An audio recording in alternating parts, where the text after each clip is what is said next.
Bismillahirrahmanirrahim. Assalamualaikum warahmatullahi wabarakatuh. Innal hamdalillah nahmaduhu wa nasta'inuhu wa nastaghfiruh wa na'udzu billahi min shururi anfusina wa min sayyiati a'malina may yahdihillahu fala mudilla lahu wa man yudlil fala hadiya lahu. Asyhadu an la ilaha illallah wahdahu la syarika lahu wa asyhadu anna Muhammadan abduhu wa rasuluh. Allahumma sholli ala Muhammad wa ala ali Muhammad amma ba'd. Bapak dan Ibu hadirin hadirat ma'asyiral muslimin rahimakumullah. Pertama kita ucapkan syukur alhamdulillah bahwa pada pagi hari ini kita bisa hadir di majelis yang sangat mulia dan insyaallah dimuliakan oleh Allah Subhanahu wa taala. Amin ya rabbal alamin. Bapak Ibu, kita akan mengaji beberapa ayat. Temanya menjual menukar ayat Allah dengan harga yang sedikit atau murah. Materi ini cukup serius karena saya tahu pengajian di Madiun ini jamaahnya serius-serius. Mungkin sudah tahu ada pernyataan seorang ulama besar bernama Abu Bakar Az-Zura'i. Itu menyamakan pengajian taklim itu sama dengan perang. Karena ada dalil siapa yang keluar dari rumah untuk mencari ilmu itu dihitung fisabilillah hatta yarji'a, sampai kembali ke rumah. Ya Bapak Ibu hadir di sini itu ibarat perang fisabilillah. Cuma beliau memberikan catatan orang perang itu memang harus ada kesiapan, harus berlatih, harus siap bekal dan mental harus siap. Kalau ada orang yang berangkat maju perang, dia nggak punya keterampilan apa-apa, nggak pernah berlatih main pedang, nggak pernah main panah, kemudian mentalnya juga tidak disiapkan, hingga perang kok mentalnya mental TP, ingat ini, dan tidak membawa bekal apa-apa. Abu Bakar Az-Zura'i mengkhawatirkan kalau pasukan seperti itu harus diwaspadai, atau malah dianjurkan silakan pulang saja, nanti menghambat perang. Ini catatan Abu Bakar Az-Zura'i. Ya, kalau itu sama dengan pengajian, Bapak Ibu kalau datang ke pengajian kok nggak siap, di majelis pengajian mendengarkan kok juga nggak siap mendengarkan gitu, mentalnya kok juga nggak siap mental pengajian. Maka sama kan, gimana Bapak Ibu? Mulia ya, mengkhawatirkan ini jangan-jangan mulai dari mata-mata gitu. Ya, pulang saja gitu, tahu ya Bapak. Ini satu ibarat saja lah, tapi memang harusnya pengajian itu serius. Kita sudah siap sebelumnya apa yang harus kita lakukan di majelis pengajian itu. Tapi saya yakin di majelis ini luar biasa serius sungguh-sungguh. Ada 3 ayat yang kami cantumkan. Saya senang koleksi ayat-ayat yang terkait dengan satu tema. Pertama surat At-Taubah ayat 9, Al-Baqarah ayat 41, dan Al-Maidah ayat 44. Al-Maidah ayat 44 itu termasuk kategori ayat yang disingkirkan di masa Orde Baru, nggak boleh dibaca. Tapi ini karena harus apa adanya pengajian itu ya harus kita sampaikan. Jangan sampai saya termasuk orang yang menjual ayat, yaitu orang yang menyembunyikan ayat Allah. Kita baca lebih dahulu surat At-Taubah ayat 9.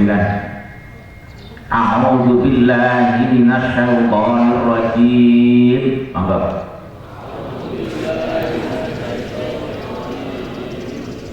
Istarau bi ayatillahi.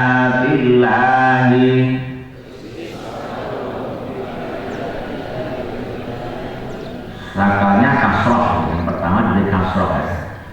Istarau bi ayatillahi.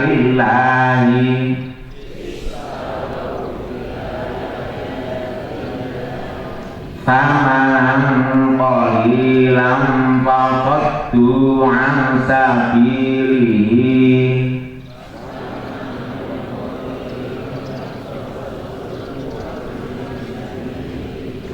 Innahum sa'ah ma kanu ya'malun.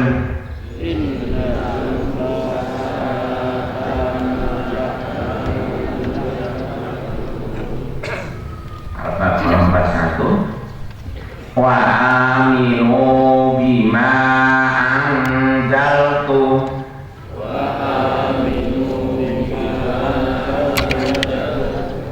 Musaddiqan lima ma'akum.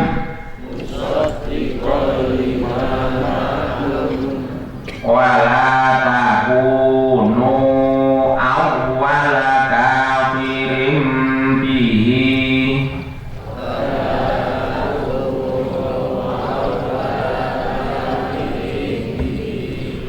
Wa la tashtaru bi ayati.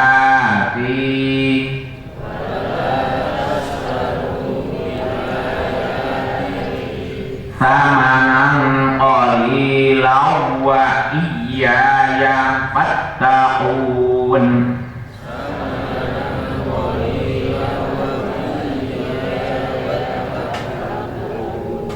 Al-Idah Muhammad. Inna anzalna at-taurata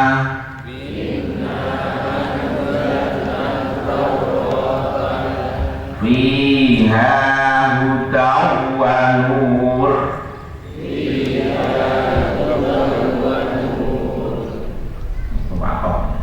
Yahkumu bihan nabiyyuna alladzina aslamu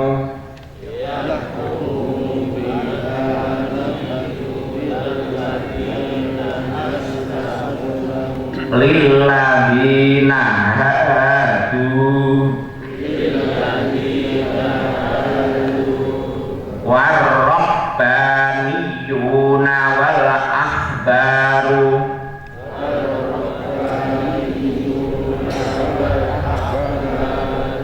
bima tukhridu min kitabillahi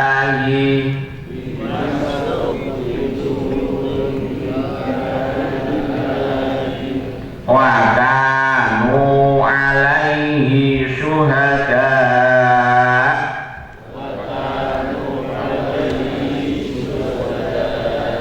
Itu sudah wakaf.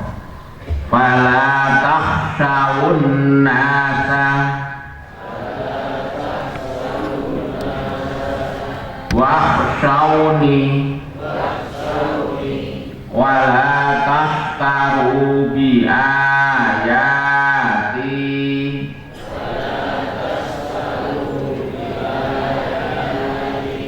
samanan qalilan wa man lam yahkum bima anzalallahu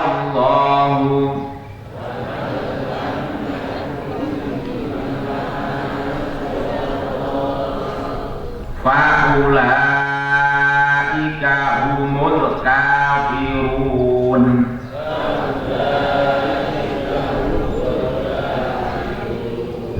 Baik, mari kita renungkan artinya dan tafsirnya. Saya ambil dari beberapa kitab tafsir. Pertama, tafsir As-Suyuti, namanya tafsir Jalalain, karya As-Suyuti. Nama panjangnya itu As-Suyuti. Yang kedua, tafsir Al-Qurtubi oleh Imam Al-Qurtubi, nama panjangnya Qurtubi itu tafsir Al-Qurtubi. Yang ketiga, tafsir At-Tabari oleh Imam At-Tabari. Yang keempat ada tafsir As-Sa'di atau As-Sudi. Yang kelima ada tafsir Ibnu Katsir. Isinya hampir sama, menjelaskan ayat-ayat terkait dengan menjual ayat-ayat Allah dengan harga yang murah.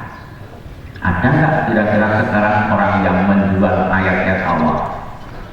Ada. Banyak atau sedikit? Banyak. Di mana pasarnya? Geng-geng, di mana tempat?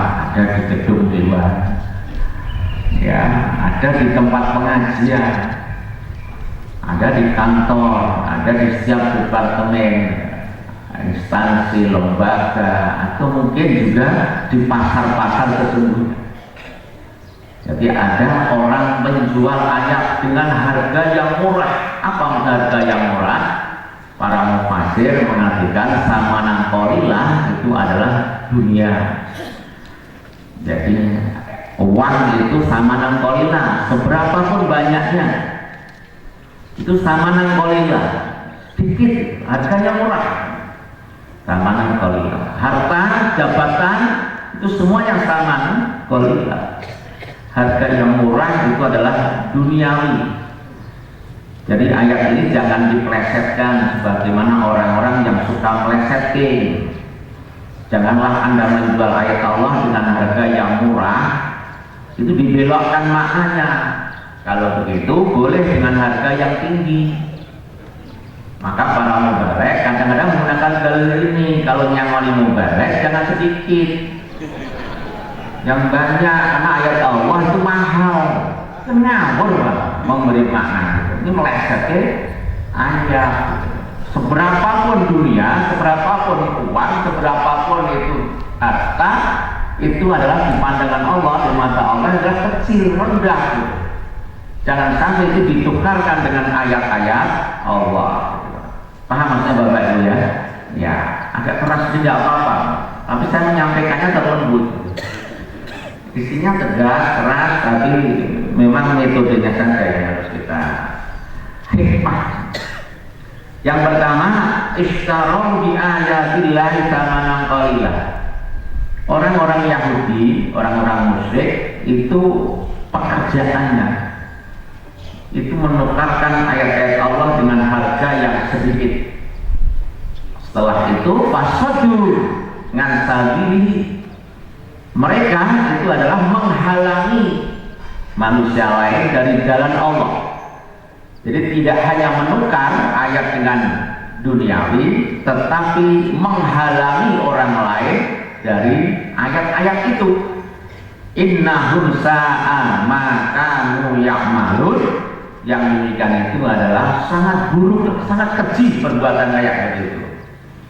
Karena ceritanya Bapak Ibu, orang-orang Yahudi, gembong-gembong Yahudi, ada Ka'ab bin Ashraf, itu memang juru bicara, mubalek Yahudi, suka gambleh di mana-mana. Tapi apa yang disampaikan itu penafsiran dari Taurat, ya, kitabnya yang Tuhan Musa, itu dibolak-balik, disalahgunakan.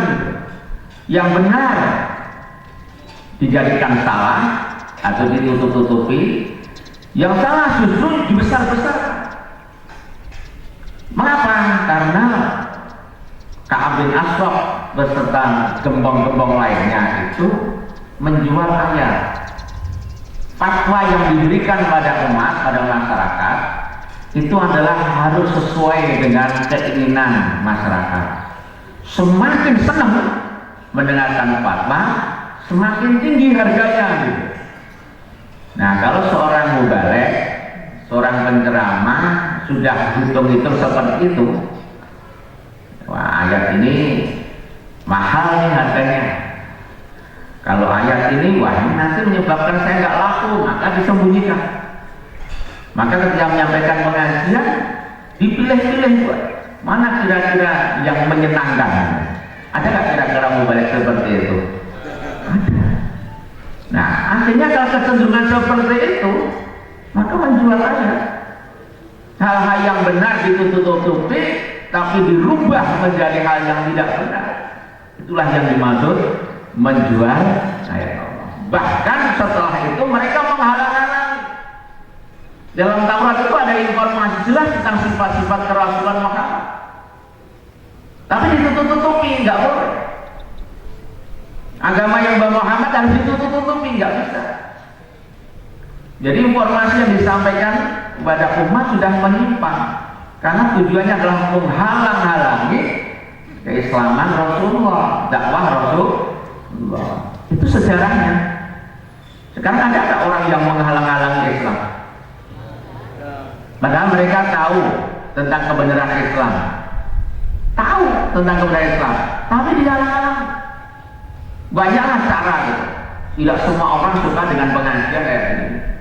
Tidak semua orang suka dengan kemakmuran masjid. Tidak semua orang senang dengan ulama-ulama yang tegas. Ya, maka ada upaya-upaya untuk menghambat itu. Kalau ada informasi atau sosialisasi terkait dengan larangan adzan dengan pengeras suara, kira-kira maksudnya apa ya? Maksud intinya apa kira-kira? Kalau ada usulan di gedung dewan sana, adzan tidak boleh pakai pengeras suara atau adzan itu jangan keras-keras. Kira-kira tujuan akhirnya apa? Menghalangi orang agar tidak ke masjid. Nah, mereka tahu bapak ibu ini hadir ke masjid karena mendengar adzan. Buktinya kalau mati lampu, masjidnya sepi kan? Nah, maka ada upaya seperti itu. Jadi sudah disosialisasikan, walaupun bentuknya baru peraturan Menteri Agama. Maunya sih berupa undang-undang. Usulan itu berupa undang-undang. Kalau itu terjadi, ya larangan pengeras suara itu sampai pada undang-undang, maka siapa yang adzan pakai suara pengeras nanti kena pidana. Ya, kena penjara nanti. Dan alhamdulillah baru peraturan menteri dan isinya pun belum seperti yang diharapkan para pengusul. Walaupun sudah dibatasi lah, adzan boleh pakai pengeras suara, tikokmatnya nggak usah. Ya, pengajian boleh kalau memang itu jamaahnya budak sampai luar, boleh pakai pengeras suara luar. Tapi kalau hanya di dalam, nggak usah pakai pengeras suara luar. Ada diatur-atur banyak beberapa poin gitu kan. Sekarang disosialisasikan di masjid-masjid. Alhamdulillah, hampir semua jamaah masjid menolak kebijakan Menteri Agama. Gimana kalau Madiun ini disosialisasikan itu? Setuju atau tidak? Tidak. Kayaknya kok pemerintah ini kurang gawean sih. Loh, banyak tugas-tugas yang lain, yang penting, yang terbengkelai, urusan adzan diuruskan. Ini kan anaknya tujuannya itu untuk menghambat agar umat Islam tidak memakmurkan masjid. Kalau masjid itu makmur, kayaknya mengkhawatirkan. Mereka takut dengan kemakmuran masjid. Ini salah satu contoh menghambat. Ternyata Ka'ab bin Ashraf itu sekarang muncul di zaman sekarang ini. Yang dulu saya sampaikan asbabun nuzul beberapa ayat terkait dengan tingkah pola Ka'ab bin Ashraf yang pada akhirnya pun masuk Islam. Ya, misalnya surat As-Saff ayat 8, kemudian surat Al-Baqarah 132. Ini kisah-kisah Ka'ab bin Ashraf semasa masih menjadi gembong Yahudi. Yuriduna yutfi'u nurallahi bi afwahihim wallahu mutimmu nurihi walau karihal kafirun. Ayat itu sudah saya sampaikan pertemuan yang lalu, sudah dimasukkan di YouTube itu. Cuma judulnya diperhalus itu. Ya, kalau saya membuat judul kan kita mewaspadai mulut-mulutnya orang kafir kan gitu ya. Kalau saya terjemahkan cangkem orang kafir gitu, waspadai gitu. Karena mereka menggunakan mulut-mulutnya untuk memadamkan cahaya agama Allah itu. Ya, Pak Bianto merubah lesan-lesane wong kafir, lesan-lesan yo kalusen. Nah, gitu ya. Jadi memang seperti itu mereka. Jadi pekerjaannya menghambat. Begitu ada celah-celah kelemahan, digembar-gemborkan. Wah, ini azan dengan pengeras suara itu bertentangan dengan hak asasi manusia, mengganggu orang lah. Ya, azan dengan pengeras suara itu mengganggu orang yang sedang, nah, bahasa saya tidur, pada saat itu mengganggu orang micak loh. Ya, orang Islam kan nggak terganggu lah ya, orang kalau kita orang baik-baik yang tidur kan nggak terganggu. Ya, setan itu kan takut Pak dengan suara azan, betul nggak? Ya, begitu suara azan dikumandangkan, setan lari sejauh azan sampai tidak terdengar. Begitu azan selesai, setan kembali. Komat, setan lari. Komat selesai, setan pun kembali. Jadi takut betul setan itu dengan suara azan. Maka siapa yang takut dengan suara azan berarti setan, ya, perlu diruqyah. Iya, jadi ibu-ibu, bapak-bapak, kalau penjenengan mendengar azan subuh, ya kok berat rasanya untuk bangun. Ya, kalau hadisnya kan karena telinga kita ini ya diuyui setan kan gitu. Jadi setan itu bisa buyuh. Bahkan lewat itu setan itu lari dengan terkentut-kentut. Ya, jadi lari dengan terkentut-kentut mendengar suara azan itu. Jadi setan itu ya mengentutan. Nah, kalau bapak ibu yang ngantutan ya ojo terus setan ya. Nah, ini salah satu contoh upaya menghalangi ya jalan Allah. Banyak juga di pengajian-pengajian ini juga banyak orang nggak suka. Bagaimana caranya pengajian ini dihambat? Apalagi kalau ada pengajian terkesan ekstrim, pengajian yang agak keras, gas gitu ya. Wah, itu banyak yang nggak suka. Jadi yang pertama, sesungguhnya amat buruklah apa yang mereka kerjakan. Al-Baqarah 41 penjelasannya nanti kita baca. Dan berimanlah kamu kepada apa yang telah aku turunkan, Al-Quran yang menerangkan apa yang ada padamu, Taurat. Hampir sama dengan ayat pertama. Dan janganlah kamu menjadi orang yang pertama kafir kepadanya, kepada Al-Quran. Dan janganlah kamu menukarkan ayat-ayatku dengan harga yang rendah. Dan hanya kepada akulah kamu harus bertakwa. Ini sama dikatakan dengan orang-orang Yahudi. Dalam tafsir Al-Qurtubi dikatakan walaupun sasarannya orang Yahudi itu sebenarnya kepada siapa saja yang sampai menukar atau menyembunyikan ayat Allah itu. Jangan-jangan kita juga pernah mendengar menyembunyikan ayat Allah. Nanti kena ya, semuanya kena. Tapi kita akan berusaha lah untuk hati-hati. Al-Maidah 44. Nah, ini ayat yang disembunyikan di masa Orde Baru karena ini dianggap keras gitu. Ayat 1, ayat 43, 44, 46 itu ayat-ayat yang faulai kahumul dzalimun, faulahumul fasikun, faulai kahumul kafirun. Nah, ini yang terakhir itu. Mengapa? Karena tidak menggunakan hukum Allah ya, dan menggunakan hukum manusia. Itu dikatakan oleh Allah, mereka itu orang kafir, mereka itu orang zalim, mereka itu orang fasik.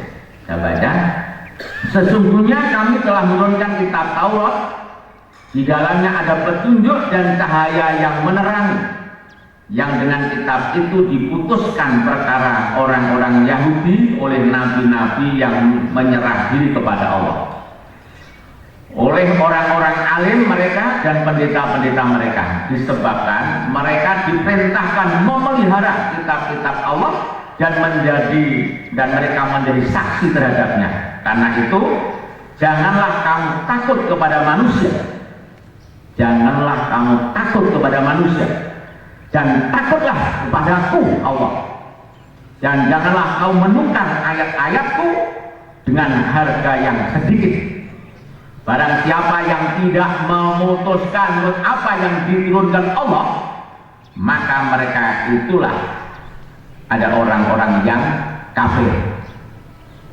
Report tegas nopo keras, tegas nopo keras. Jadi dalam ayat ini jelas orang yang takut kepada selain Allah itu orang yang menjual ayat. Bahaya. Jadi kita ini kalau lebih takutnya kepada manusia, melebihi takutnya daripada takut kepada Allah, ini kita menjual nilai. Ada nggak manusia lebih takut pada manusia? Banyak. Ya lebih takut terhadap hukum manusia daripada takut terhadap hukum Allah.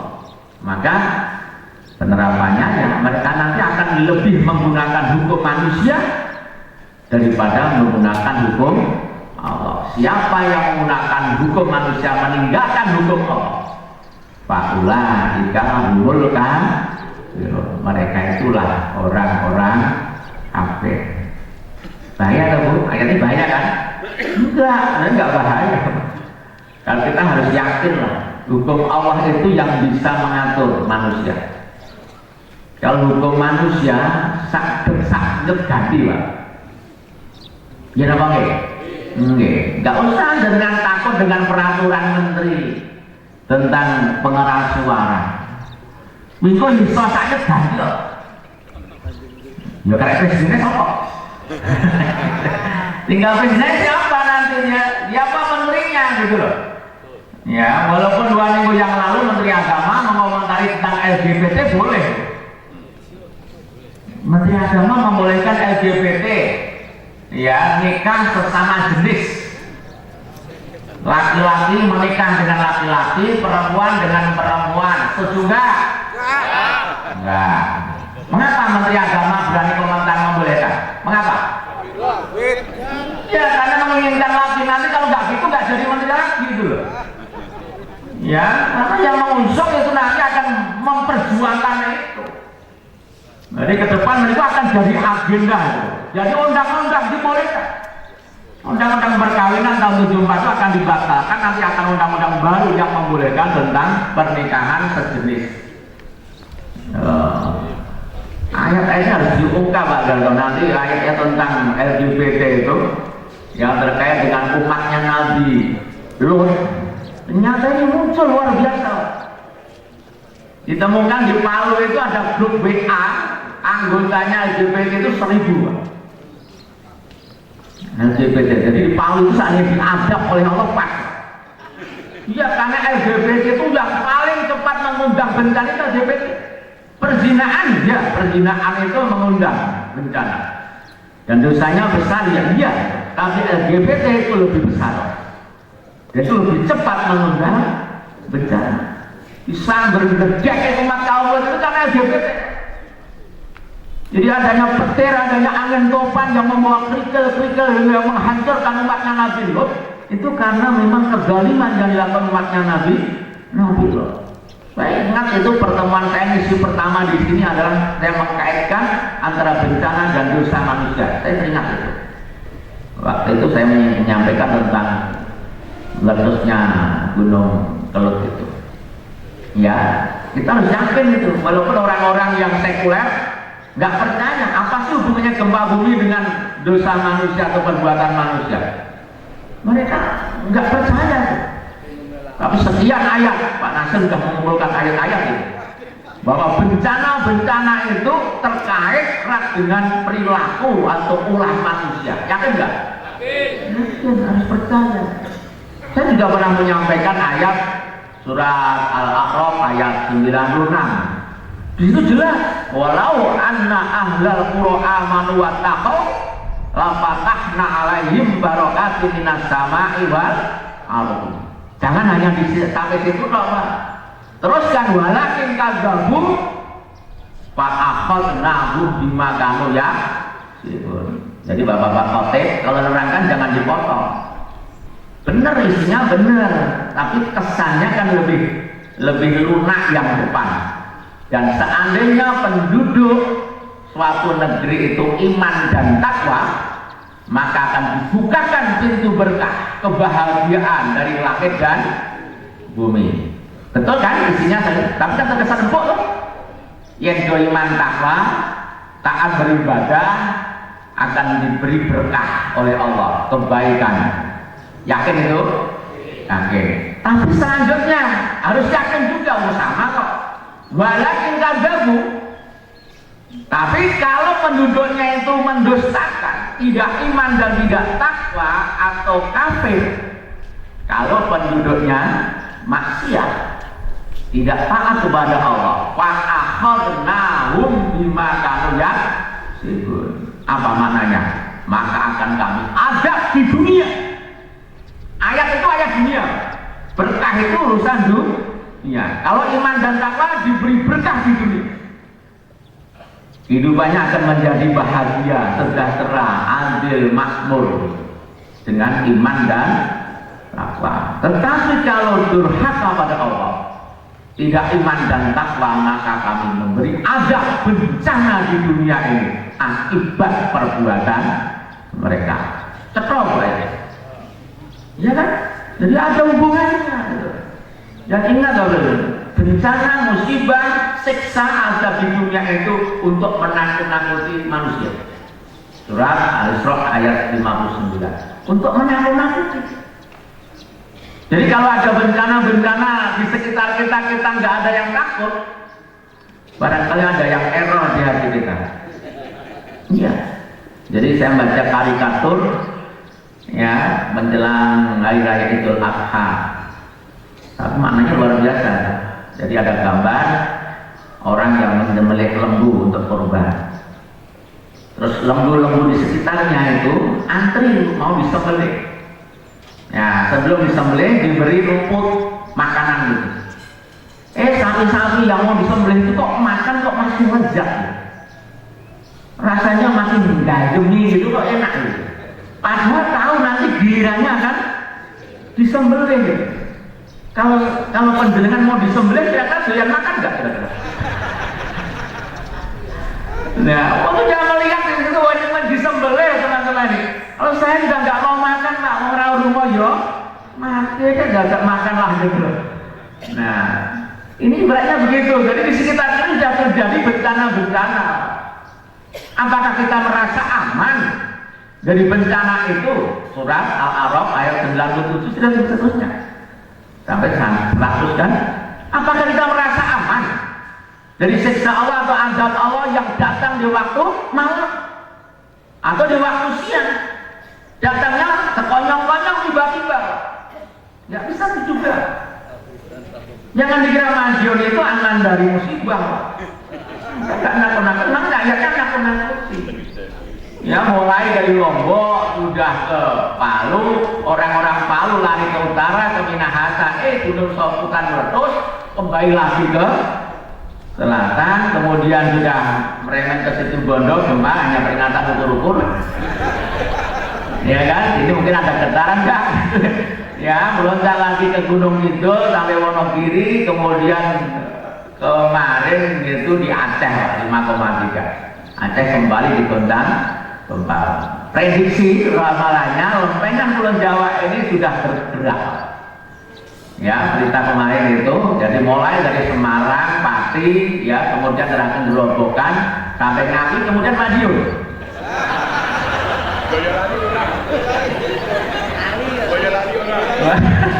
Ya, kayaknya aman, Pak. Jadi jangan merasa aman gitu. Itu tuh ramalan yang boleh menjadi, tapi ini harus waspada. Kita harus siap lah. Gitu. Larinya mau kemana? Ya, untuk mencegahnya gimana? Saya setuju dengan Bupati Selayar ya, Bupati Selayar ya, yang melakukan langkah-langkah preventif pencegahan terjadinya musibah. Dengan cara apa? Tobat. Menghibur pada masyarakatnya itu. Udah, silakan semua yang berislam, yang Islam itu harus sholat, harus beribadah, harus berdoa, harus berpikir. Hentikan semua maksiat. Perzinahan tutup.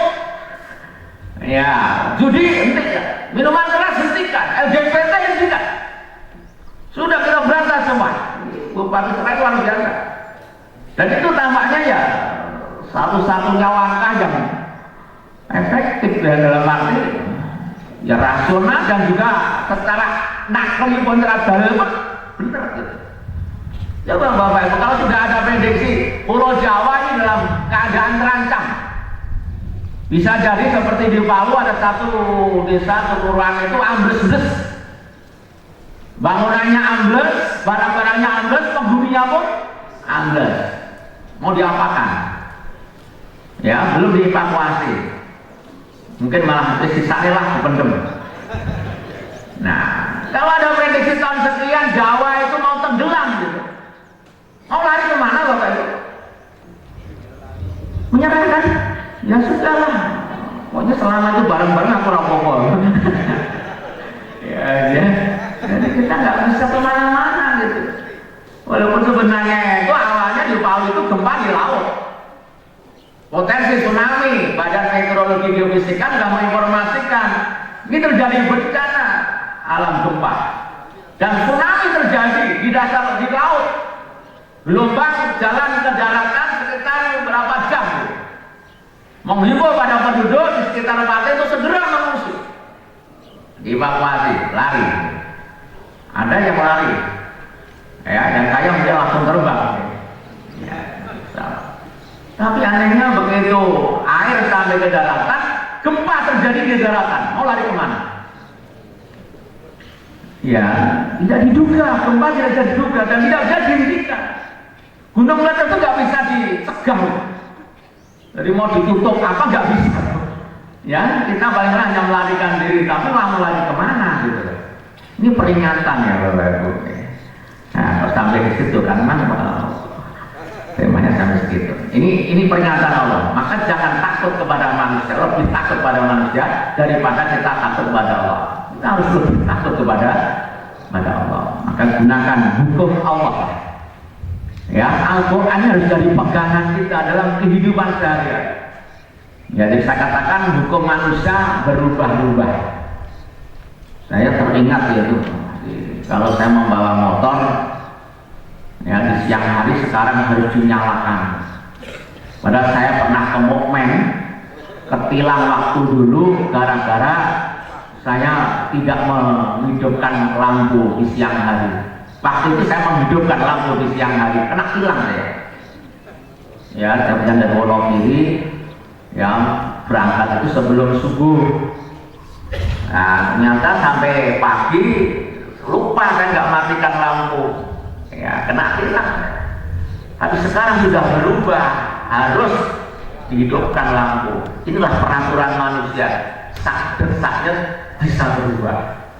Tinggal siapa nanti yang memegang polisi kuasa gitu. Makanya jangan takut dengan aturan manusia. Ya, suatu saat bisa berubah. DPT nanti bisa tegas, dilarang tetap gitu. Kalau presidennya nanti melarang. Ya, jadi kalau presiden melarang nanti dilarang. Kalau nanti boleh jadi boleh gitu lah. Maka milih presiden juga harus hati-hati. Saya tidak kampanye tapi hati kan gitu. Jadi apa ini hubungannya dong? Tetap ada agama tetap ada. Baik Bapak dan Ibu, penjelasannya ringkas-ringkas saja kita baca. Pokoknya jangan sampai selesai. Jangan khawatir. Di tafsir Jalalain menjelaskan bahwa mereka menjual ayat Allah Al-Quran dengan harga murah berupa dunia ini. Artinya mereka meninggalkan mengikuti ayat tersebut demi keinginan dan hawa nafsu. Jadi meninggalkan ayat itu karena ketidaksukaan dengan ayat, tidak suka dengan syariat gitu. Jadi melaksanakan syariat itu mana yang disukai, yang tidak suka ditinggalkan. Ini nggak boleh. Dalam Al-Quran syariat harus ditaati masa penuhnya. Jangan ada yang ini ayat yang saya suka, ini yang tidak suka, ini harus disingkirkan, ini harus disampaikan. Nggak bisa Pak. Ayat jangan dipilih. Mari kita kaji semuanya, kita hayati semua ayat insya Allah memberikan manfaat bagi hidup kita karena ini produk Allah dan Allah lah yang menciptakan kita. Tahulah rahasia kita ini, Allah maha tahu tentang rahasia kita, maka Allah menurunkan aturan itu. Tujuannya adalah jelas dalam surat Al-A'raf 176. Walau syi'na la rafa'nahu biha. Allah itu menghendaki dengan ayat-ayat Allah itu adalah untuk mengangkat harkat martabat manusia. Jadi menaknya manusia dan ayat itu, nonton manusia betul gitu, biar terarah, biar tentram, bahagia, aman itu dengan ayat itu. Coba jadi sendiri kan itu. Tapi kebanyakan manusia gimana? Walakin dalam ayatnya itu akhlaga ilal ardi, akan tetapi mereka itu condong pada dunia. Artinya apa? Kebidung dunia, edanan dunia, meninggalkan ayat. Wattaba'a hawahu, dan mengikuti hawa nafsu. Jadi mengapa orang itu menjauhi agama, menjauhi ayat, menjual ayat? Karena mereka akhlaga ilal ardi wattaba'a hawa. Mereka itu mengejar dunia, mengejar jabatan, mengejar harta, dan nuruti hawa nafsu karena nggak suka. Betul nggak? Maka jangan disalahkan Allah membuat perumpamaan dalam surat Al-A'raf 176 itu, famasaluhu kamasalil kalbi. Perumpamaan orang yang menjual ayat Allah itu, menukar ayat Allah dengan dunia itu dan nuruti hawa nafsu itu, perumpamaannya adalah seperti anjing. Itu bahasa Indonesia, kalau bahasa Melayu nggak tahu apa. Asu itu bahasa Tagalog itu Filipina, tapi pakai O, asu. Di bahasa Tagalog Filipina anjing itu asu. Nah, tapi kalau Madiun jadi asu. Jadi orang yang meninggalkan ayat, tidak mau mengkaji ayat, tidak mau dengan agama, itu adalah anjing, laksana anjing. Famasaluhu kamasalil kalbi in tahmil alaihi yalhas au tatruknya. Kamu ingatkan, ya menjilat-jilat, ya menyala, jegok. Mbok eleke ya jegok, mbok tapi wae ya jegok, lebih parah. Jadi kalau diingatkan dia nekat, marah, sombong. Kalau tidak diingatkan, mereka juga semakin sombong. Maka ya tetap kita ingatkan, ya ingatkannya juga cara baik, nggak usah dengan ayat itu saklek lah.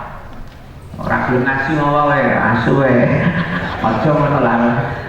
Ya kata Allah wae asu wae, jangan gitu. Kalau ayatnya jelas paham dulu kamar kalian. Jadi mereka menjual dengan keinginan dan hawa nafsu. Lalu mereka menghalang-halangi dari jalan Allah jinnya. Sesungguhnya itu adalah seburuk-buruk apa yang mereka lakukan. Juga janganlah kalian menjual, yakni mengganti ayat-ayatku yang terdapat dalam kitab kalian berupa sifat Muhammad SAW dengan harga yang sedikit, yaitu dengan perhiasan dunia yang sangat kecil. Artinya, janganlah kalian menyembunyikan ayat-ayat tersebut karena takut kehilangan apa yang kalian ambil dari kalangan bawah kalian. Macam tadi, Ka'ab bin Ashraf, khawatir tidak dapat bayaran besar, maka memenuhi keinginan umat. Jadi menyampaikan fatwa yang menyenangkan, mahal harganya.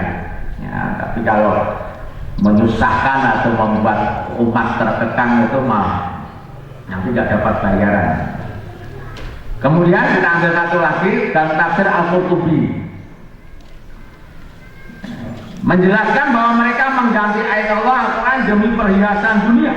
Lalu mereka menghalang-halangi manusia dari jalan Allah, yakni membuat halangan-halangan untuk menjauhkan manusia dari jalan Allah. Jadi membuat kreativitas yang intinya bagaimana menjauhkan manusia dari jalan Allah. Hati-hati itu. TV itu bisa di-setel. Bagaimana membuat acara di TV itu manusia, anak-anak kita, generasi kita bisa meninggalkan agama Allah. Bisa tidak ke masjid, tidak ke pengajian. Waktu-waktu itu yang prime time, waktu-waktu utama itu ditempatkan waktu-waktu kita beribadah, sholat. Waktu maghrib itu prime time bagi iklan. Ya, makanya mahal. Nah, ini hati-hati. Media itu luar biasa, ya. Jadi media itu pengaruhnya luar biasa, ya enggak? Maka semua orang yang punya keinginan ambisi tertentu akan berusaha menguasai media. Nah, maka dia mengatakan sekarang itu media nggak bisa dipercaya. Ya, apalagi sudah urusan politik itu ternyata semua bisa dibayar. Metro TV, ini gone soko, TV One gone soko, Kompas gone soko. Tinggal siapa yang berani bayar. maka berita-berita itu mesti merekayasa, bisa menguntungkan bagi siapa yang bayar. Ya enggak? Melakukan ngantos mempertuhan TV lah. Ya, ini menjual ayam gitu ya, menjual ayam gitu. Walaupun sudah banyak para pakar yang mengkritisi mengapa berita tentang calon presiden Jokowi dengan Prabowo nggak imbang di TV gitu. Pas merasa ditakokin, pas cepat jawabannya. Orang seimbang, orang adil kan gitu. Ya itulah namanya media itu pengaruhnya besar, maka direbutan. Siapa yang punya pengaruh itu nantinya akan menguasai media.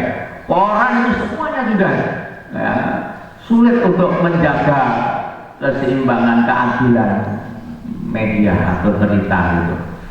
Ya, untuk lokal daerah-daerah itu media sudah dikuasai bupati.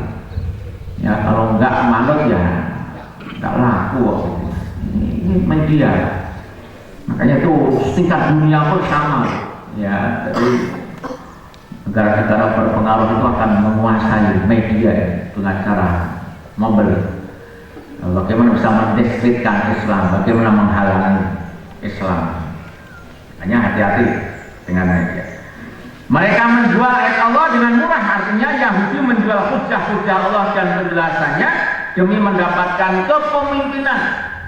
Biasanya riasah, jabatan. Jadi jabatannya itu murah tapi dianggap mahal. Jadi orang itu sekarang itu ambisinya jabatan. Jadi berapapun kadang dibayar gitu.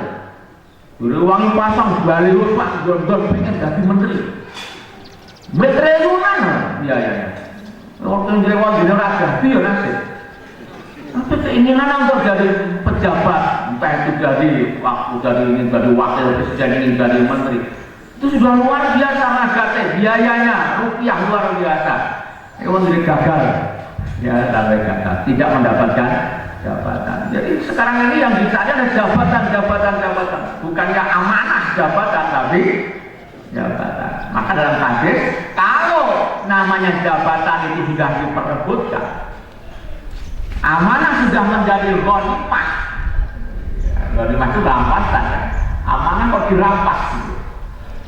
Dan jabatan itu kan amanah, tapi dikeroyok. Orang yang mendapatkannya itu amanah. Maka manakala jabatan sudah diperebutkan, amanah sudah menjadi harta rampasan, maka tunggulah terjadinya gempa bumi. Maksudnya nggak terjadi panjang, tapi akhirnya kan begitu. Gempa bumi ada hubungannya dengan jabatan. Ambisi manusia untuk mendapatkan jabatan. Itu benar dong, kumpulnya dari rumah itu benar. Dulu oke kok. Benar. Ya bencana kayak itu ada pengaruhnya, ada hubungannya dengan perilaku manusia. Bayangnya dua prihatin mungkin gempa yang mau tingkah polahmu kok. Ya, ini kita sampaikan itu. Ayat-ayat dan hadis seperti itu, ya, hadis seperti itu. Kemudian tafsir yang lain nggak bisa kita baca, kita langsung ke paragraf yang terakhir halaman 2. Tastaru tadi menjual atau menukarkan adalah perilaku memilih-milih ayat Al-Quran dalam berdakwah atau dalam berkomunikasi agar tidak menyinggung orang. Dipilih ayat-ayat yang lunak, yang menghibur dan menyenangkan. Sementara ayat-ayat yang terdengar keras, pahit dan isinya ancaman Allah tidak diungkapkan. Bapak Ibu, sekarang mubarak banyak ya, baik yang menggunakan media elektronik, menggunakan YouTube, menggunakan luar biasa banyaknya. Tapi tolong selektif, ya, hati-hati. Saya juga banyak yang memujuk agar ya pengajar-pengajar saya di-YouTube-kan gitu ya, di-YouTube-kan. Tapi dengan ada pesan isinya yang begini Pak. Dan milih-milih yang keras itu juga nggak boleh Pak. Ya, jadi milih-milih ini yang keras-keras saja Pak, nanti yang bongkok nggak usah. Ini juga salah. Jadi kita ngaji itu manakala kita bahas ayat yang empuk, yang empuk kita sampaikan gitu. Terangkan tentang surga, tentang pahala, itu penting. motivasi untuk beramal. Tapi ketika kita menerangkan ayat yang begini ya jangan diimpok-impokkan. Ya tegas ya tegas gitu. Apa adanya. Kalau kita singkat aku ngerti. Nah ini harus gitu ya kita sampaikan dengan apa adanya. Dengan begitu ia tetap laku dan disukai orang lain sebagai mubalik. Ya, awas nanti Pak Dianto mengklaim saya cocok puan terus ragil undang atau kantor penuramu itu sama, nggak boleh. Ya, jadi saya di TK pernah khotbah Jumat itu dihentikan, sekarang dihentikan daftar khotbah di sini lagi nopo Pak Katosen. Tapi ada juga saya ngisi juga dihentikan gara-gara saya kelunaan. Jadi karena kelunaan, bahkan saya pernah di TK gara-gara saya pernah mengukur jenggot. Jadi nggak usah diundang aja paling mengukur jenggot. Ternyata ini menghadapi keras, menghadapi keras perempuan nggak boleh. Ya. Kemudian tastaru juga bermakna melegitimasi tindakan, pikiran, situasi dan persoalan seseorang dengan ayat Al-Quran tanpa melihat benar salahnya. Naudzubillah min dzalik. Ini paling banyak contoh-contoh di dunia politik, Pak. Jadi akhir-akhir ini orang mempermainkan syariat, mempermainkan ayat sampai naik beli-beli, Pak. Ini isi syariat misalnya tentang surga dan neraka gitu. Ada yang komentar misalnya, nah ini contoh, jadi tak tolong ini tegas. Jadi misalnya ada namanya Patat ya, Abbas misalnya mengatakan bahwa milih Jokowi swarga, seorang milih Jokowi neraka. Ini kan main-main ini. Ini isi ayat, bukan ayat tapi isi ayat. Al-Quran tidak jelas mengatakan ini loh, yang surga, yang neraka jelas. Tapi jangan buat kriteria sendiri begitu untuk kepentingan politik karena dia tim sukses walaupun akhirnya ditarik tidak boleh. Sebab apa dikeluarkan dari tim suksesnya Jokowi karena menyatakan itu. Tapi Muhaimin ikut-ikutan kan, kalau Abbas kan backgroundnya memang nggak paham agama. Tapi kalau Muhaimin orang Yai katakanlah itu orang tokoh mengatakan sholat nggak punya apa-apa, yang penting milih PKB surga. Itu kan domainnya gitu Pak. Jadi sholatnya sama nggak apa-apa lah, yang penting milih PKB itu masuk surga. Alhamdulillah. Nah, ini kan sudah mempermainkan ya, mempermainkan. Ini tolong, walaupun kita ini punya kelompok, punya partai, punya golongan, tolong golongan kelompok itu jangan ya digunakan untuk menjual ayat atau kepentingan sesaat gitu. Hari saya juga sering mengatakan pada warga Muhammadiyah dan Muhammadiyah, sefanatik apapun dengan Muhammadiyah, jangan sekali-kali mengatakan Muhammadiyah itu agama. Yang tidak Muhammadiyah neraka itu janganlah. Ya tidak sampai segitu. Ya walaupun ada ormas yang lain mengatakan ormasnya itu agama yang tidak seormas dengan dia neraka, itu urusan mereka. Tapi di Muhammadiyah jangan. Dan saya sudah mengatakan itu kata warga Muhammadiyah. Sebagus apapun lagu Sang Surya, Mars Muhammadiyah, tolonglah jangan sampai lagu Sang Surya itu dinyanyikan saat tawaf sa'i, nggak boleh ya Pak. Iya kan itu. Udah penyerang boleh lah mengagumi isi lagu Sang Surya itu silahkan saja. Tapi jangan berlebih-lebihan lah fanatiknya sampai digunakan zikir untuk zikir. Ya, saat kita tawaf sa'i janganlah gitu. Perkara ada lagu maris yang lain urusan mereka, tapi kita nggak boleh begitu. Jadi mempertuhan hawa nafsu kita nggak boleh. Ya. Jadi jangan malah diimitasi tindakan lah, perbuatannya, pikirannya, kemudian ditotokin dengan ayat. Orang ini nggak fair lah. Dari akal, dia sebenarnya tahu lah perbuatannya itu menyimpang. Tapi digolek-golek ayat yang kira-kira Islam mendukung gitu. Sampai korupsi saja itu bisa dilegitimasi dengan ayat Quran kok Pak. Dengan hadis kok Pak. Ya. Entah itu alasan jasa atau apalah. Karena dia korup kan gitu. Tapi itu bisa di otak-atikkan gitu sehingga jadi kaya boleh gitu. Jadi mengapa ada kesan ya ada kesan walaupun tidak sepenuhnya benar. Mengapa pegawai Kementerian Agama itu banyak yang korupsi? Gitu kan? Gitu. Kalau saya yang mengatakan mungkin jangan boleh percaya, saya orang temenan. itu betul itu ya.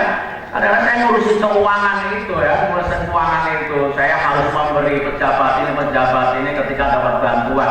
Sudahlah kayak itu, alhamdulillah enggak. Memang kotor betul. Ya, ketika saya harus memberikan pada kakak sekian juta bantuan itu, kakak itu pun bilang, Mas ini bukan untuk saya. Dan untuk siapa? Yang kita setor ke atas. Ya, dari sana pun juga begitu tengah ini ujung-ujungnya ya ke partai, Pak. Kalau seorang menteri itu petugas partai, maka menteri harus setor pada partai, Pak. Ya, makanya akibatnya cari uang tidak setenang. Maka di Jawa Tengah itu, maaf ini sudah hal yang umum. Ingin jadi akan depan, cukuplah, tidak perlu sekarang itu mempermasalahkan Muhammadiyah NU. Cukup 500 juta lah. Ini jadi kepala madrasah cukup 200 juta. Saya ditawari itu. Ya, ditawari. Ini jadi kepala madrasah sekolah 200 cukup. Wes, dijamin. Jadi istri saya bongkok-bongkok, enggak usah. Ya, itu malah petaka. Ya. Dan itu sistem yang sekarang itu terjadi, Bapak Ibu ya. Dan ngeri kan gitu ya. Jadi bagaimana bisa memberantas korupsi itu sulit, karena memang orang-orang yang tahu agama justru melegitimasi ya. Tangan di atas lebih baik daripada tangan di bawah. Maksudnya apa? Memberi lebih baik daripada yang menerima. Tapi dimaknai oleh mereka ngerayu lebih baik daripada kita. Iya kan? Jadi bahasa pejabat itu bapak-bapak mungkin yang menjadi birokrat paham itu. Kepala sekolah itu harus paham ketika dicek dari kanwil, bantuannya wis mbok tandake urung, ini bahasa jangan dimaknai biasa. Maksudnya kalau ini jaluk gitu. Ini bahasa pejabat naudzubillah. Jadi banyak melegitimasi. Jadi biar langgeng jabatannya harus seperti itu. Kepala madrasah biar langsung dari kepalanya harus paham bahasanya, yang mengangkat dia siapa. Jadi yang mengangkat dia siapa. Nah untuk bilangan, jadi kalau lagi kemarin saya pernah menyampaikan pembekalan dalam caleg-caleg. Nanti tertariknya dari PKS ya. Jadi minta memberi pembekalan, nggak apa-apa kalau saya bukan dari PKS, tapi kan memberi bekal rohani gitu. Saya katakan gitu, tegas gitu. Mau apa Anda jadi caleg? Mau apa nanti kalau menjadi dewan? Bisa nggak betul-betul menegakkan syariat Islam? Ya, kalau tidak mundur saja lah. Jadi dewan punya ngomong. Saya beri bekal. Loh, kalau memang ada dewan yang lain mengusulkan Anda pakai penghasilan nggak boleh, kenapa Anda nggak mengkonter? Ini Anda berjuang mati-matian melawan itu, nggak apa-apa, perang di gedung dewan nggak apa-apa. Memang itu ada isu, ada kebenaran dan ada kebatilan gitu. Kalau Anda yang ikut-ikutan batil, ngapa sih masuk gedung dewan? Walaupun saat kampanye ya pikir bu, berantas kendaliman, berantas korupsi, ini karena itu lebih domino-meno. Iya kan, mana teman-teman saya dalam kampanye betul itu, kalau sudah ada dewan, semuanya lunak. Betul nggak? Iya, banyak yang begitu, mas saya lah gitu. Ya konsisten lah dengan apa yang jadi tujuan kita awal gitu. Mau menegakkan kebenaran, ya tegakkan kebenaran. Nggak apa-apa, kalau mau dewan-dewan dari partai manapun ya, yang gigih memperjuangkan Islam itu bersuara lantang di gedung dewan. Kan itu menentukan nasib umat. Ya, menentukan nasib umat. Saya nggak takut-takut memberikan pembekalan terhadap caleg-caleg yang memang itu dari Muslim. Ya. Kalau minta dukungan, apa pokoknya dari dewan. Betul? Yang begini silakan saya dukung. Saya sosialisasikan. Ini yang berpodo karo kancane jabatan dewan itu hanya sebagai penghasilan itu rasa ya. Ya enggak lah. Itu kalau perang ya di dewan itu, kalau mau berani itu dewan perang. Nah, saya punya teman itu. Nah kok itu dong, rasanya piye. Nek dewan iki lho kudu Pak, munafik sithik ora apa-apa.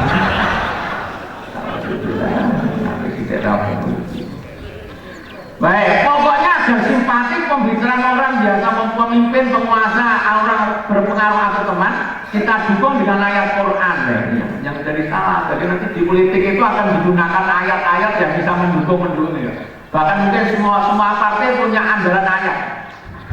Ya, semua partai punya andalan ayat. Golkar punya andalan ayat surat Ibrahim itu yang itu pohon beringin gitu ya, pohon yang rindang gitu ya. Nanti P3 punya ayat tentang Ka'bah, PDIP punya ayat tentang demokrasi atau musyawarah. Wah, ini jadi pegangan dulu, ini kan jadi sesuai dengan ayat Quran gitu ya. Dan mubalik semua punya mubalik. Jadi semua partai ini punya juru bicara ya, mubalik yang handal gitu, yang bisa menggunakan ayat Al-Quran untuk menggempur lawan. Berarti ayat Quran itu menggempur lawan. Alhamdulillah, luar biasa. Maka kalau Ustaz Abdul Somad itu nggak mau dari wali itu saya tutup. Karena mau tidak mau, kalau sudah masuk itu ya jual ayat. Betul nggak? Ya, saya tidak mencela Pak Kiai Amin Ma'ruf. Kan begitu siap dari wakil, akhirnya berapa banyak ayat yang terjual?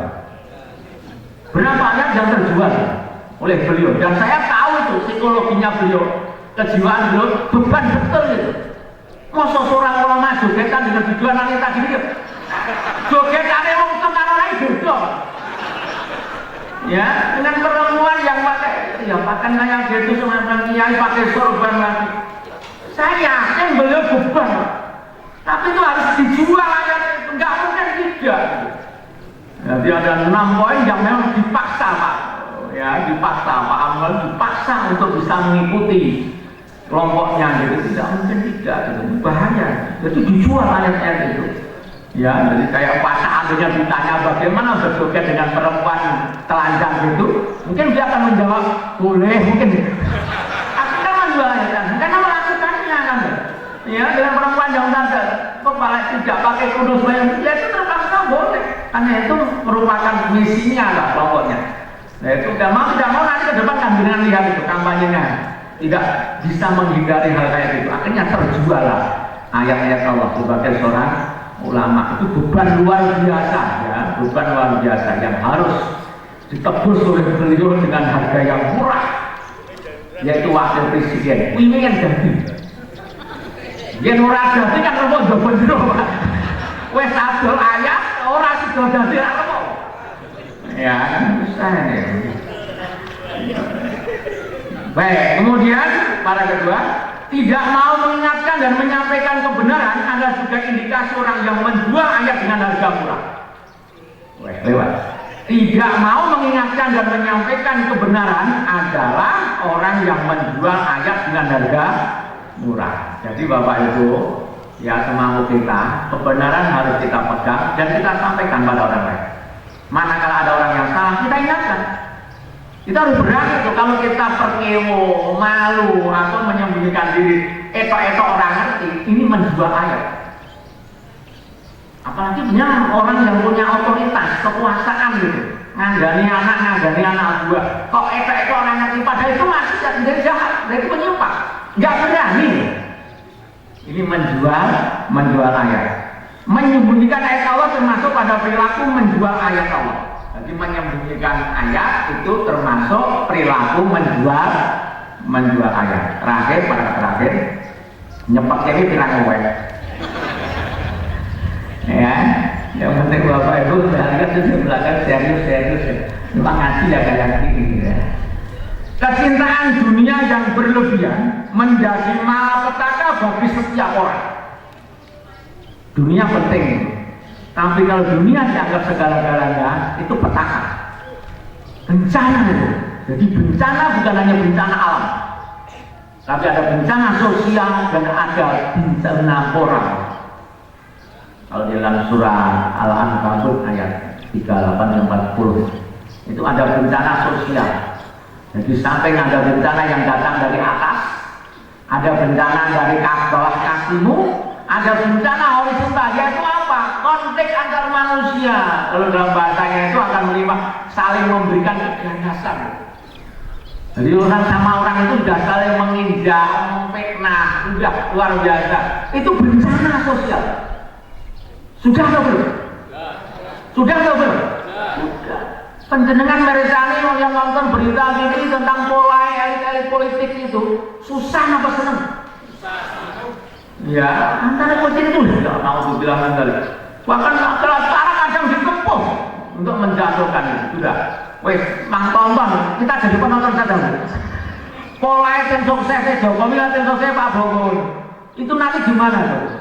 Kita penonton. Mang dosi cara-cara yang enggak benar, cara-cara yang tidak benar, yang luar biasa itu. Jadi lagi gagas raka suruh pakai jujur loh. Ya dia menurut lagi supaya ini sampai segitu luar biasa gitu ya. Orang yang cinta dunia menjadikan dirinya hamba dunia. Materi tujuannya dunia dianggap nyata dan pasti, dan akhirat dianggap sebagai abstrak yang tidak nyata. Akibatnya terbiasa dengan perbuatan yang keji, termasuk menjual ayat-ayat Allah walaupun harganya murah. Apa yang ada di dunia akan lenyap dan sementara, sedangkan apa yang ada pada sisi Allah adalah kekal. Yakin? Yakin. Jabatan sementara, uang sementara, ya yakin itu. Maka jangan menjadi tumpuan, jangan menjadi tujuan utama dalam hidup ini. Jadi kita dibatasi, ya senang gini lah, boleh lah. Tapi tolong ditempatkan pada porsinya, ya ditempatkan pada porsinya. Jangan memperbudak kita, ya jangan memperbudak kita. Siapapun kita bisa diperbudak oleh harta, termasuk Kiai Mubalek, ya termasuk Kiai Mubalek. Maaf ya, jadi ini saya nyinggung teman-teman Mubalek lah. Kalau sudah Mubalek suka pasang tarif gitu, ya bahkan dengan seperangkat hiburan dan sekian-sekian juta dan sebagainya, harus mencampur adukan antara syariat dengan yang bukan syariat, hanya sekedar butuh laku. Nah ini sudah menjual ayat itu Pak. Maka saya ditawari, gimana kalau musik pengajar bersama campur sari nanti sekian juta, nanti jadikan satu. Nah, untuk bilang mendaliknya, apakah saya harus menjual agama hanya sekedar untuk kepentingan duniawi? Ya, ini harus kita sikapi tegas, tidak bisa seperti itu. Dalam surat anak kesenjangan tadi sudah saya sampaikan. Artinya dunia ini dengan berbagai macam keindahan yang dimilikinya merupakan sebuah kehinaan dan sedikit dibandingkan dengan apa yang ada di sisi Allah. Baik kataku wal akhiratu khairul laka minal ula. Akhirat lebih kekal, lebih baik daripada yang ada di dunia ini. Sudahlah, orientasinya ke situ Bu. Ya. Jadi kalau kita sudah pengajian begini, ya mau yang kita cari adalah pahala, ya yang kekal itu. Kita cari surga. Ya jangan sampai ya tujuan sesaat.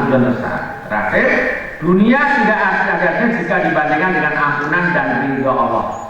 Yang salah satu wujudnya adalah surga yang luasnya seluas langit dan bumi, sebagaimana dalam surat Al-Imran 133. Jika Bapak Ibu yang saya sampaikan tepat, tapi mudah-mudahan paham ya, paham, nanti dibaca sendiri tafsirnya itu. Dan mari kita mohon pada Allah SWT pertama agar Madiun sekitarnya tidak kena gempa, tidak dapat musibah, tapi dengan catatan mari kita mendekat diri pada Allah SWT, ya pengajian, sholat, makmurkan masjid, banyak membaca istighfar, itu adalah tolak bencana, tolak bala. Betul kan? Jadi kalau ada riwayat hadis, tiap waktu subuh Allah mengutus malaikat azab. Hei malaikat azab, itu jatuh bencana Madiun. Nah, begitu turun ternyata masih banyak yang baca istighfar, masih banyak yang pengajian, malaikat kembali kepada Allah. Wah, nggak bisa dijatuhkan azab bencana di Madiun. Mengapa? Karena masih ada pengajian di Islamic Center. Nah, mudah-mudahan begitu. Mari kita mohon pada Allah dan kita semua dikuatkan oleh Allah bisa menjalankan Islam dengan sebaik-baiknya. Keluarga kita semua sehat walafiat, sakinah, mawaddah warahmah. A'udzubillahi minasyaitonir rajim. Bismillahirrahmanirrahim. Alhamdulillahirabbil alamin, hamdan syakirin, hamdan na'imin, hamdan yuwafi ni'amahu wa yukafi mazidah. Ya Rabbana lakal hamdu kama yanbaghi li jalali wajhika wa 'azimi sultanik. Rabbana ighfir lana dzunubana wa israfana fi amrina wa tsabbit aqdamana wa ansurna 'alal qaumil kafirin. Rabbana la tuzigh qulubana ba'da idh hadaitana wa hab lana min ladunka rahmah innaka antal wahhab Allahumma inna nas'alukal huda wat tuqa wal afafa wal ghina Allahumma inna nas'alukal afwa wal afiyah wal mu'afata daimah fid dini wad dunya wal akhirah wal fawza bil jannah wa najata minan nar Allahumma inna nas'aluka ilman nafi'a wa amalan mutaqabbalan wa rizqan wasi'an halalan thayyiban wa ilal khairi qaribna wa an syarri ba'idna Rabbana atina fid dunya hasanah wa fil akhirati hasanah wa qina adzabannar wa sallallahu ala khairi Muhammadin wa ala alihi wa sahbihi wa baraka wa salam subhana rabbika rabbil izzati amma yasifun wa salamun alal mursalin alhamdulillahi rabbil alamin. Monggo kita tutup dari doa khatul majlis. Subhanakallahumma wa bihamdika asyhadu an la ilaha illa anta astaghfiruka wa atubu ilaik. Assalamualaikum warahmatullahi wabarakatuh.